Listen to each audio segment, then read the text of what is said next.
Hello everyone, एजुकेटीज में आपका स्वागत है। मैं हूं स्तुति गौर और आज हम क्लास 9th का मोशन चैप्टर ही करने वाले हैं। उसे ही हम कंटिन्यू करेंगे और ये उसका 4th पार्ट है। लास्ट वीडियोस अगर आपने नहीं देखे हैं या प्रीवियस वीडियोस इस चैप्टर की नहीं देखी हैं तो आप प्लीज पहले वो देखिएगा और उसी के बाद ये पार्ट लगाइएगा, आपको बहुत हेल्प मिलेगी। तो आइए शुरू करते हैं क्लास। तो हम मोशन चैप्टर पे थे और हमने बहुत सारे कंसेप्ट इसके किए थे। आगे जाने से पहले मैंने आपको लास्ट वीडियो में एक क्वेश्चन दिया था। आई होप आपने इसे घर पे सॉल्व करने की कोशिश की होगी, और अगर आपने नहीं की है, ट्राई भी नहीं किया है, तो you should feel bad about yourself. लेकिन अगर आपने ट्राई किया और आपसे हुआ नहीं तो कोई प्रॉब्लम नहीं है, उसमें कोई गिल्टी होने की फील करने की जरूरत नहीं है। अभी मैं आपको ये क्वेश्चन सॉल्व कराती हूँ। देखिए, क्वेश्चन वाज अ बस covers a distance of 250 kilometer from Delhi to Jaipur towards west in 5 hours in the morning and returns to Delhi in the evening, covering the same distance of 250 kilometer in the same time of 5 hours. What do we have to find here?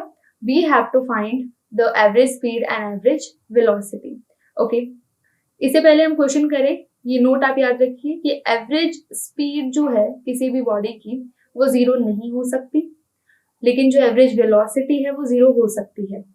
इसी बात को prove करने के लिए मैंने आपको एक question दिया था, और अगर आपका ये सॉल्व हो गया है तो बहुत अच्छी बात है, आपको ये बात समझ भी आ गई होगी। So let's do this question first. देखिए, बोला क्या इन्होंने बोला है कि एक बस है। ओके, देयर इज अ बस जो दिल्ली से जयपुर की तरफ मूव करती है,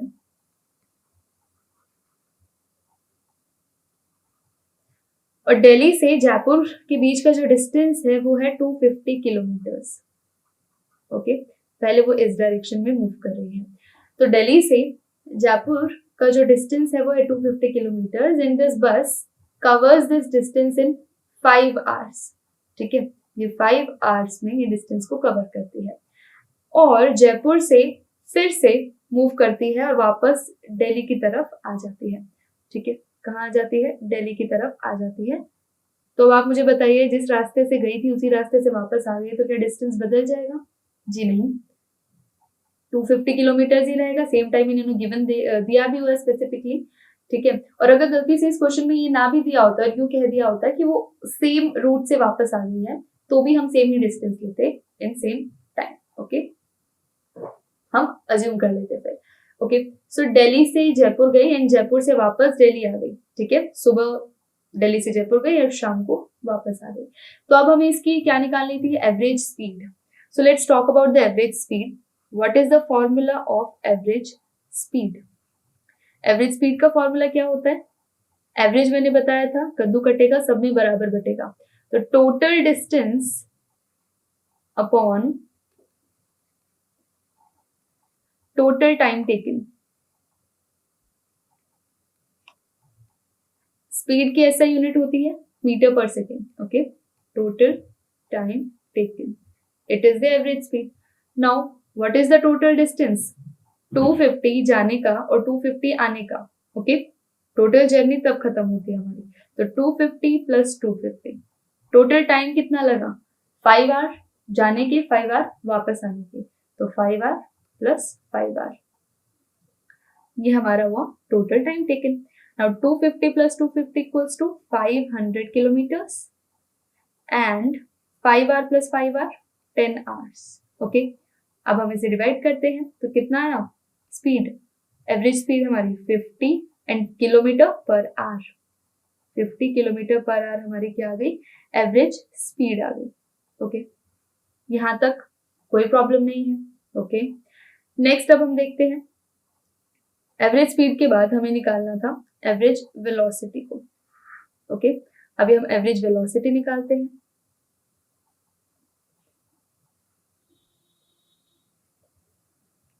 और इसका फॉर्मूला क्या था? देखो, वेलोसिटी हमें पता है क्या होता है, डिस्प्लेसमेंट अपॉन टाइम, कि बॉडी कितना डिस्प्लेस की है। ठीक है, एक्चुअली कितना डिस्प्लेस की है। तो वो पहले जो बस थी वो दिल्ली में थी, दिल्ली से थी, फिर वो जयपुर गई एंड जयपुर से वो वापस दिल्ली आ गई। तो यानी कि अगर हम देखें तो इसकी initial position and the final position दोनों ही सेम है, राइट। ये मैं आपको बहुत बार करा चुकी हूँ, मार्केट वाला एग्जाम्पल भी मैंने आपको दिया था। तो बस ने डिस्प्लेस कितना किया, एक्चुअली किया ही नहीं, राइट। वो 250 किलोमीटर गई एंड उसी रास्ते से 250 किलोमीटर वापस आ गई। तो एवरेज वेलोसिटी का फॉर्मूला होता है total displacement upon total time. मैंने बताया था डिस्प्लेसमेंट से निकलती है वेलोसिटी, डिस्टेंस से निकलता है स्पीड। तो total displacement upon total time taken, total time, right. So total displacement कितना हुआ 250। वो टोटल डिस्प्लेसमेंट हम निकालते हैं फाइनल पोजीशन में से इनिशियल पोजीशन को अगर मैं माइनस कर दूं तो मेरा डिस्प्लेसमेंट आ जाता है कि कितना मैंने डिस्प्लेस किया। ओके, तो final position minus initial position upon T. Final position को हम v से डिनोट करते हैं और इनिशियल को u से डिनोट करते हैं, तो v minus U T. Average हम निकाल रहे हैं, टोटल टाइम है यहाँ पे, तो v में से u माइनस करो तो 250 हमारी फाइनल वेलोसिटी थी, क्योंकि वो वापस 250 से आया है और इनिशियल शुरुआत की कितनी थी 250। ओके, डिस्प्लेसमेंट हमारा जो हुआ है,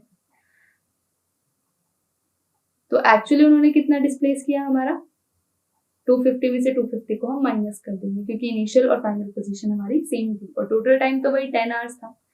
तो अब देख लो 250 में से हमने 250 को माइनस किया तो 0 आया अपॉन में 10। So what will be the answer, 0 kilometre per hour will be the average velocity. Okay, तो टोटल डिस्प्लेसमेंट की डिस्प्लेस हुआ ही नहीं वो, ठीक है, और यहाँ पे टोटल टाइम है टी। Okay, total time. तो आप देख रहे हैं यहाँ पे ये बात हमारी यहाँ प्रूव हो गई कि एवरेज स्पीड कभी भी 0 नहीं हो सकती है। क्यों? क्योंकि डिस्टेंस कभी 0 नहीं होगा। सो इसका रीजन क्या है कि distance will not be equal to 0। But हमें पता है एवरेज वेलोसिटी क्यों 0 हो सकती है, क्योंकि displacement can be 0। Okay, can be 0, not exactly equal to 0 यहाँ पे आना चाहिए, but anyways. So I hope ये क्वेश्चन आपको क्लियर हुआ होगा। ये बात भी ये बात तो हमने देख ली कि एवरेज स्पीड और एवरेज वेलोसिटी में कौन 0 हो सकता है, कौन नहीं हो सकता। अब हमें देखना है कि स्पीड और वेलोसिटी का जो मैग्नीट्यूड है क्या वो हमेशा सेम होता है। ये बात शायद मैंने आपको लास्ट वीडियो में बताया भी था, आपको एक क्वेश्चन के थ्रू ही बताया था।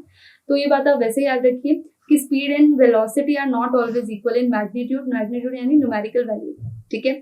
तो वेलोसिटी और जो स्पीड है उनकी वैल्यू कभी हमेशा जरूरी नहीं है कि सेम ही हो, और ये सेम केस रहेगा। एक ऐसा कब पॉसिबल, सेम कब होगा, ये बात हमें पता है जब कोई ऑब्जेक्ट सिंगल स्ट्रेट लाइन में मूव कर रहा हो। सिंगल स्ट्रेट लाइन, अगर वो घूम के भी वापस उसी पोजीशन पे आ जाता है, उस केस में हमारी वेलोसिटी 0 हो जाएगी। तो इस वजह से मैग्नीट्यूड भी डिफरेंट हो जाएगा। एवरेज स्पीड, ये बात हो गई है हमारी मूविंग ऑब्जेक्ट की, 0 नहीं हो सकती और एवरेज वेलोसिटी हो सकती है। सो आज का जो हमारा बिल्कुल नया फ्रेश टॉपिक जो हम करने वाले हैं वो एसिलेशन करने वाले हैं। Okay, now what is acceleration. आपने ये वर्ड सुना होगा कि हमारी गाड़ी एसिलेटर दबाओ, हम ये अभी हमेशा ये कहते हैं accelerator. So what is acceleration, इसको देखो डेफिनेशन में हम बात करें तो acceleration is of a body is defined as the rate of change of its velocity. Rate of change of velocity मतलब वेलोसिटी हमारी कितनी चेंज कर रही है, उसको हम बोलते हैं एसिलेशन, ठीक है, विद रिस्पेक्ट टू टाइम। तो अगर मैं इसको सिंपल और करके बताऊं तो ये होता है change in velocity, change in velocity per unit time.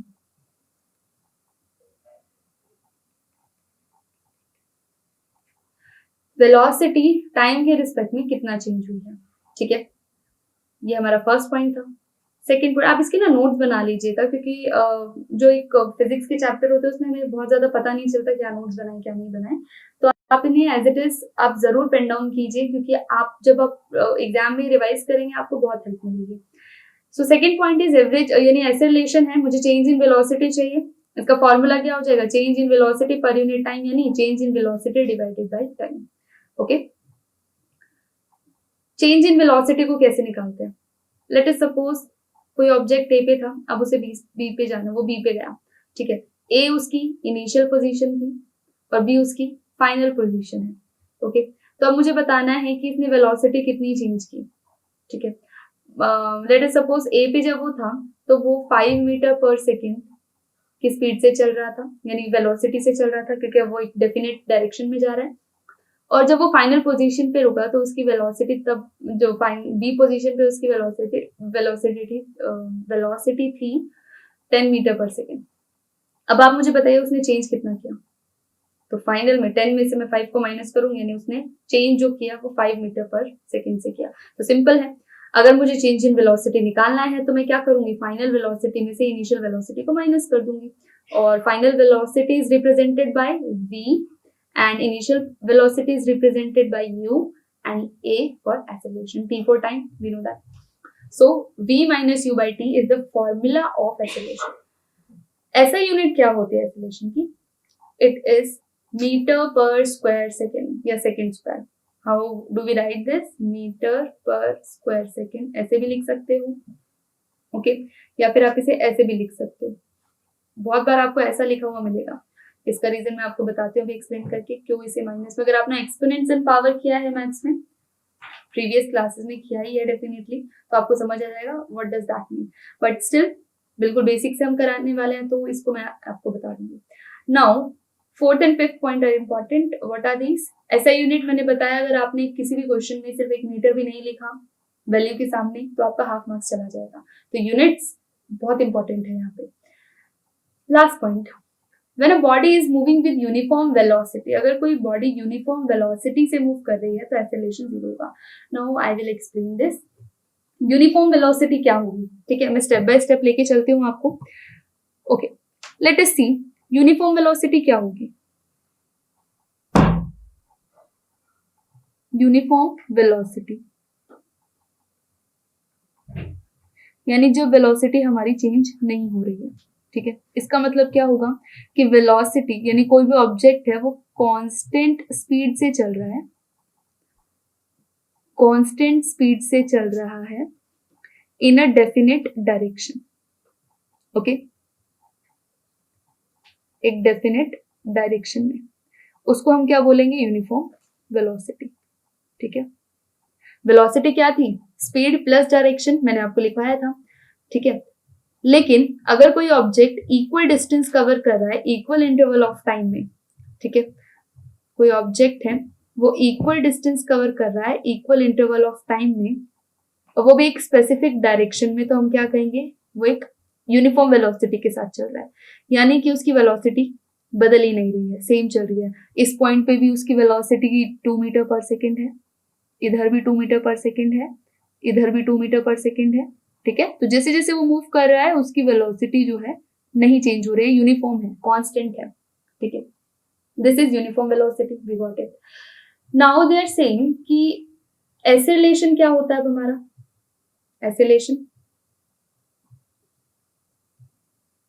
Acceleration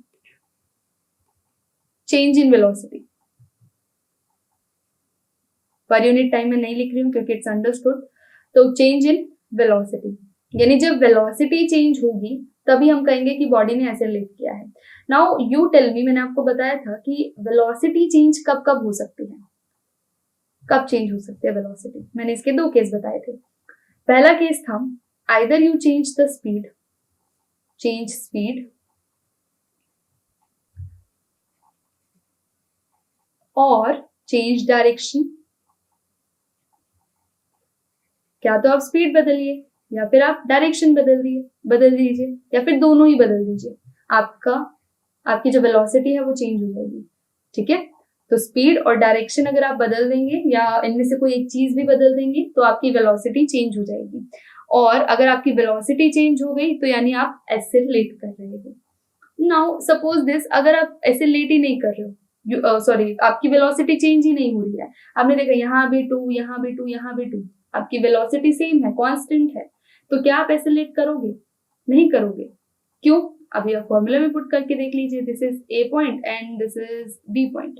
आपको बताना है कि ये बॉडी एक्सेलरेशन कितना कर रही है। Acceleration is change in velocity, that is v minus u upon t, this is the acceleration formula.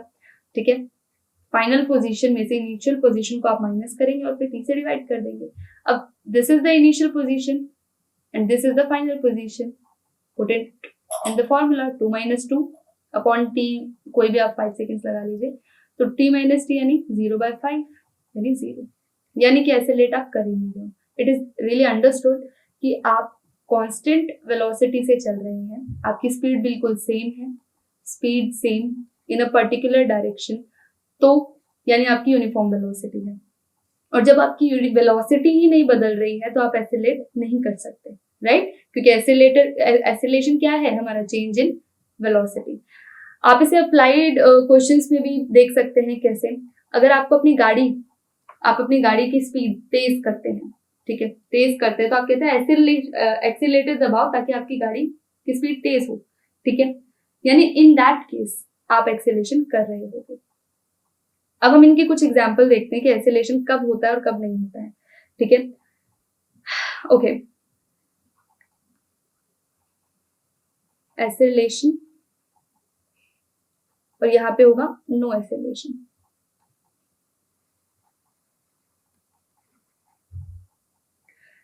Now acceleration कब होगा? आपने कोई गाड़ी अभी बिल्कुल स्टार्ट से ही चलानी शुरू की है. लाइक अगर आप मूव करते हो car, starting of from red light पे आपकी गाड़ी खड़ी थी और ग्रीन हुई तो आपने मूव करी गाड़ी. तो उस केस में जो शुरुआत में जो उसकी वेलोसिटी थी वो 0 थी, 0 मीटर पर सेकेंड. लेकिन जैसे फिर उसने मूव करना शुरू किया तो गाड़ी ने कुछ अपनी स्पीड बढ़ाई और वो एक स्पेसिफिक डायरेक्शन में थी. तो लेट अस सपोज 10 मीटर पर सेकेंड उसकी वेलोसिटी हो गई, क्योंकि एक स्पेसिफिक डायरेक्शन में तो वेलोसिटी हो गई. तो इस केस में आप देख रहे हो 0 से 10 it is the change in velocity, right? या फिर आप कोई ब्रेक्स अप्लाई कर रहे हो तब भी एक्सेलरेशन हो रहा है हमारा, वो एक सेपरेट केस है, वो रिटार्डेशन बोलेंगे, वो उसको मैं आपको बाद में बताऊंगी, ठीक है. बट आप अपनी, या फिर अगर आपकी गाड़ी 10 मीटर पर सेकेंड से चल रही थी एंड नाउ आपने स्पीड इंक्रीज कर दी. नाउ स्पीड आपकी एक पर्टिकुलर डायरेक्शन में जा रही है और आपने स्पीड कर दी उसकी 20 मीटर पर सेकेंड, ठीक है. तो यानी 10 से 20 हो गई, यानी फिर से चेंज इन वेलोसिटी है, दैट मीन एक्सेलरेशन हो रहा है, ठीक है. आप यू टर्न लेते हैं, गाड़ी में यू टर्न ले रहे हैं, तो इस केस में भी क्या होगा? आप यहाँ पे आपको अपनी स्पीड थोड़ी स्लो करनी पड़ेगी, ठीक है. तो यानी पहले स्पीड अगर आपकी 50 मीटर पर सेकेंड थी और आपने यू टर्न करने के लिए आपने बिल्कुल 10 पे लेके आ गए हो, तो this is also a change in velocity and also change in direction, ठीक है. आप डायरेक्शन भी चेंज कर रहे हो, तो दोनों ही केस में हमारी वेलोसिटी चेंज हो रही है, एक्सेलरेशन भी हो रहा है. ओके, नाउ कुछ some examples of no acceleration. जब एक्सेलरेशन नहीं हो रहा कब होगा? जब वेलोसिटी चेंज नहीं हो रही, यानी आप कांस्टेंट स्पीड से चल रहे हैं इन अ स्पेसिफिक डायरेक्शन.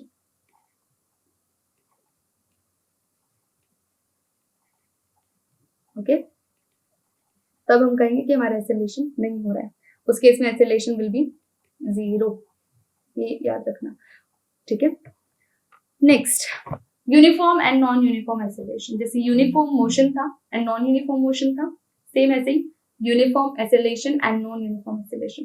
देखो, यूनिफॉर्म से समझ आता है हमें कि कांस्टेंट ही रहेगी कोई भी चीज होगी, ठीक है.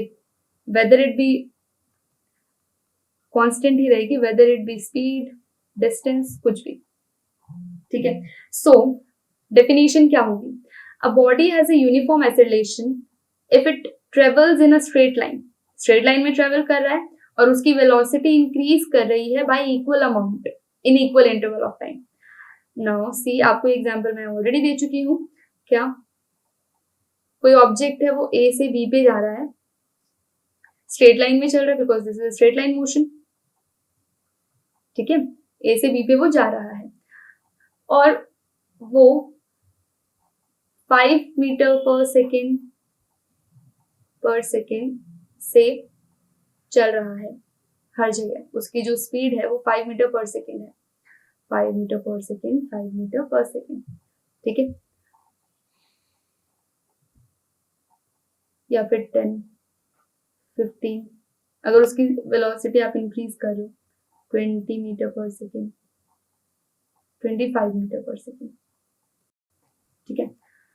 हर 5 सेकेंड में वो 5 मीटर्स पर सेकेंड अपनी स्पीड को बढ़ा रहा है, हर 5 सेकेंड में, ठीक है। तो एक्चुअली आप देखिए कि इनमें जो वेलोसिटी या स्पीड बढ़ रही है वो सिर्फ 5 मीटर पर सेकेंड ही बढ़ रही है, इंक्रीज हो रही है। जो चेंज हो रहा है वो कितने का हो रहा है, 5 मीटर पर सेकेंड का ही चेंज हो रहा है सब में, ठीक है। तो इस केस में मैंने आपको बताया था, अगर एक्सेलरेशन निकालना है फॉर्मूला में पुट कर दो v minus you by T. Now initial position अगर आप पे आपकी जो वेलोसिटी थी वो 5 मीटर पर सेकेंड थी, मतलब चेंज, और उसमें चेंज कितना हो रहा है, कुछ नहीं हो रहा, 5 ही है अभी भी, ठीक है। तो 5 मीटर पर सेकेंड और अपॉन टी डजंट मैटर, तो एक्सेलरेशन विल बी 0, यानी एक्सेलरेट हो ही नहीं रहा है, ठीक है। तो जब भी कोई ऑब्जेक्ट यूनिफॉर्म वेलोसिटी से चलेगा तो उसको हम क्या बोलेंगे, यूनिफॉर्म एक्सेलरेशन हो रहा है, ठीक है। एक्सेलरेट तो वो कर रहा है, यानी एक्सेलरेट तो कर रहा है, इंक्रीज तो कर रहा है वो अपनी वेलोसिटी को, या डिक्रीज कर रहा है, लेकिन एक कांस्टेंट रेट से चल रहा है, ठीक है। कांस्टेंट रेट से चल रहा है, इसलिए हम उसको क्या बोलेंगे, यूनिफॉर्म, कि इक्वल डिस्टेंसेस कवर कर रहा है इक्वल इंटरवल ऑफ टाइम में इन अ स्पेसिफिक डायरेक्शन, ठीक है। वेलोसिटी टाइम ग्राफ जो होगा, ग्राफ्स हम करेंगे, देखिए वेलोसिटी टाइम ग्राफ क्या होता है, जो एक्सेलरेशन बताता है, इधर टाइम आता है एंड इधर वेलोसिटी आता है हमारा, इसको मैं और अच्छे से बता दूंगी। तो वेलोसिटी टाइम ग्राफ जो होता है यूनिफॉर्मली एक्सेलरेटेड मोशन का, वो हमेशा स्ट्रेट लाइन होगा। स्ट्रेट लाइन क्यों होगा, कि इक्वल अमाउंट्स इंक्रीज हो रहे हैं इन equal interval of time, equal velocity increase हो रही है in equal interval of time, तो इसीलिए स्ट्रेट लाइन होगा। Next, non uniform acceleration. A body has a non-uniform acceleration if its velocity increases by unequal amounts. अगर उसकी velocity non-uniform है, simply मैं कह दूं non-uniform velocity होगी, velocity मतलब equally नहीं बढ़ रही है equal interval of time में, तो उसको हम क्या बोलेंगे, non-uniform acceleration, ठीक है। और उसका क्योंकि यूनिफॉर्म है ही नहीं तो नॉन यूनिफॉर्म का ग्राफ कर्व हो सकता है, ठीक है। ग्राफ्स के थ्रू देखिए, this is the uniform acceleration, time T, velocity her point पे सेम है, ठीक है। सेम क्यों है, क्योंकि वो इक्वल चेंज डिनोट कर रही है इसे, ठीक है। Now in this case speed है, यहाँ पे speed in a specific direction we call it a velocity, तो यहाँ पे आप ज्यादा ये मत कीजिएगा कि यहाँ पे तो वेलोसिटी लिखा ही नहीं हुआ है। नाउ सी, यहाँ पे कर्व इसलिए है क्योंकि जो वेलोसिटी चेंज हो रही है वो अनइक्वल चेंज हो रही है उसमें, ठीक है, in equal interval of time, right. अब आते हैं important, uniform and non uniform acceleration के बीच में डिफरेंस क्या होता है। देखिए सबसे पहला डिफरेंस तो इनकी डेफिनेशन ही हो जाएगी कि यूनिफॉर्म एक्सेलरेशन क्या होगा, जब एक बॉडी ट्रेवल करती है स्ट्रेट लाइन में और उसकी जो वेलोसिटी है वो चेंज हो रही है इक्वल, ठीक है, इक्वल अमाउंट उसकी वेलोसिटी में चेंज हो रहा है in equal interval of time, and same opposite to that unequal amount in equal interval of time, time interval हमेशा इक्वल रहेगा। अब कुछ एग्जांपल्स, ये इंपॉर्टेंट है क्योंकि आपको एग्जांपल सीधा दिया जाएगा और कहा जाएगा आप बताइए कि इसमें यूनिफॉर्म एक्सेलरेशन हो रहा है या नॉन यूनिफॉर्म, या फिर आपसे पूछा जाएगा कि आपको यूनिफॉर्म एक्सेलरेशन का एग्जांपल हो। नॉन यूनिफॉर्म का देना बहुत आसान है क्योंकि आप अपनी डेली लाइफ में जो भी मोशन करते हैं वो नॉन यूनिफॉर्म होता है, तो नॉन यूनिफॉर्म मोशन होगा, नॉन यूनिफॉर्म स्पीड होगी, नॉन यूनिफॉर्म वेलोसिटी होगी और नॉन यूनिफॉर्म ही एक्सेलरेशन भी होगा इन मैक्सिमम केसेस, ओके। तो यूनिफॉर्म के एग्जांपल क्या होंगे, यूनिफॉर्मली एक्सेलरेटेड मोशन, जब कोई ऑब्जेक्ट फ्रीली फॉलिंग है, फ्रीली फॉलिंग मतलब उस पर बिल्कुल इक्वल अमाउंट ऑफ फोर्स लग रहा है, आपने कोई पेन के हाथ से छूट जाता है, ठीक है, और ग्रेविटी की वजह से वो हमारे अर्थ की तरफ जाता है, तो जब वो फ्रीली फॉलिंग है, अपने आप फॉल कर रहा है, तो उस टाइम पे यूनिफॉर्मली एक्सेलरेटेड मोशन होगा उसका। इसके अलावा motion of a bicycle going down the slope of a road when the rider is not pedalling, okay. Sometimes you have seen that कि जो हिल्स पे हो गया या फिर कोई स्लोप डाउनवर्ड होता है, वहां पे अगर आप अपनी साइकिल चला रहे हैं और आपने पैडलिंग करना बंद कर दिया है, तो अपने आप जो साइकिल रोल करती है, हमारी टायर्स रोल करते हैं, उस केस में भी हमारा क्या होगा, यूनिफॉर्म एक्सेलरेशन होगा, ठीक है। विंड रेजिस्टेंस भी नहीं है क्योंकि हवा नहीं चल रही कि बैकवर्ड जा रहे हैं वो सब, तो ये भी एक यूनिफॉर्मली एक्सेलरेटेड मोशन है हमारा, ठीक है।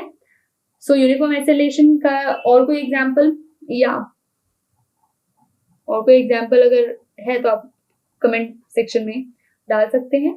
इसके अलावा अगर बॉल है, जैसे कोई इंक्लाइन प्लेन है और उसके ऊपर से अगर आप बॉल छोड़ देते हैं तो वो भी यूनिफॉर्मली एक्सेलरेटेड मोशन ही होगा। नॉन यूनिफॉर्म एक्सेलरेशन के एग्जाम्पल, कार की जो स्पीड होती है क्राउडेड सिटी में, आप देख रहे हो बार बार रुकना पड़ता है, बार बार चलना पड़ता है, तो उस केस में नॉन यूनिफॉर्म एक्सेलरेशन होगा। ठीक है, सो यहाँ पे आप देखो कि car increases, the velocity of the car increases, another moment it decreases. बता दिया कि वेलोसिटी एक बार कार की स्पीड बढ़ती है, एक बार कम होती है।